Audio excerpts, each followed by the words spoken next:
Hi hello வணக்கம் நண்பர்களே, அனைவருக்கும் இனிய வணக்கம். ஆசிரியர் பெருமக்கள் அனைவருக்கும் இனிய வணக்கம்.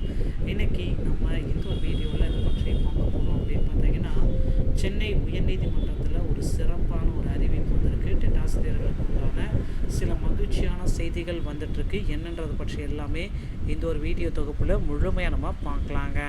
ஸோ தமிழக மத்திய அரசின் இலவச கட்டாய உரிமை சட்டத்தின் கீழே இந்த தகவலை தற்சமயம் வெளியிட்டிருக்காங்க. ஸோ மத்திய அரசின் இலவச கட்டாய உரிமை சட்டம் 2010 ஆகஸ்ட் 23 அறிமுகம் செய்யப்பட்டது. அதன்படி அனைத்து விதமான பள்ளிகளிலும் 6 முதல் 14 வயதுக்குட்பட்ட குழந்தைகளுக்கு பாடம் கற்றுவிக்கும் இடைநிலை பட்டதாரி ஆசிரியர் பணிக்கு ஆசிரியர் தகுதி தேர்வு டெட் தேர்ச்சி கட்டாயம்.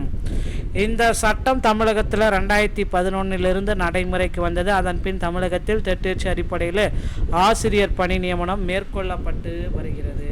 ஸோ இதை பேஸ் பண்ணி தாங்க இந்த ஆசிரியர் பணியிடங்கள் அனைத்துமே எடுக்கிறாங்க.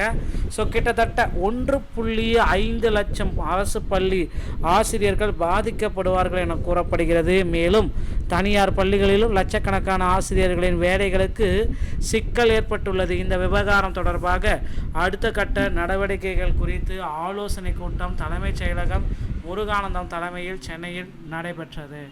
இதில் பள்ளி கல்வித்துறை செயலாளர் சந்திரமோகன் மற்றும் துறை சார்ந்த அதிகாரிகள் பார்த்திங்கன்னா பலர் கலந்து கொண்டனர். இந்த கூட்டத்தில் சட்ட நிபுணர்களின் பரிந்துரையின் அடிப்படையில் உச்சநீதிமன்ற தீர்ப்பை எதிர்த்து மேல்முறையீடு செய்யப்பட வேண்டும்.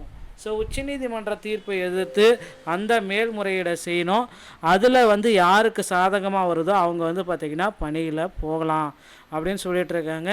இப்போ பார்த்திங்கன்னா அந்த டெட்டில் பாஸ் மதிப்பெண்கள் 60 அனைத்து கம்யூனிட்டிக்குமே 60 மார்க் எடுத்தால் பாஸ் என்ற அறிக்கையை கொண்டு வரணும் அப்படின்ற மாதிரி கோரிக்கைகள் நிறைய போயிட்டுருக்கு மக்களே. ஸோ டெட்டில் பாஸ் பண்ண கேண்டிடேட் யாராக இருந்தாலும் 60 மார்க் எடுத்தால் அவங்களுக்கு உடனடியாக பார்த்திங்கன்னா பாஸ் என்றது சர்டிஃபிகேட்டும் வழங்கணும் அப்படின்ற மாதிரி சில கோரிக்கைகள் போயிட்டுருக்கு. ஸோ ஆசிரியர் தகுதி தேர்வில் இந்த மாதிரியான வரைமுறைகள் எல்லாமே கொண்டு வந்திருக்காங்க. ஸோ இந்த வரைமுறைகளை பின்பற்றி தாங்க ஆசிரியர் தகுதி தேர்வில் சில முக்கியமான நடைமுறைகள் அனைத்துமே கடைபிடிக்கப்படுகிறதுங்க. ஸோ அடுத்து பார்த்திங்கன்னா பள்ளிக்கல்வித்துறை உச்சநீதிமன்ற அறிவுறுத்தலின்படி 2 ஆண்டுகளில் 4 டெட் தேர்வுகள் நடத்தப்பட வேண்டும்.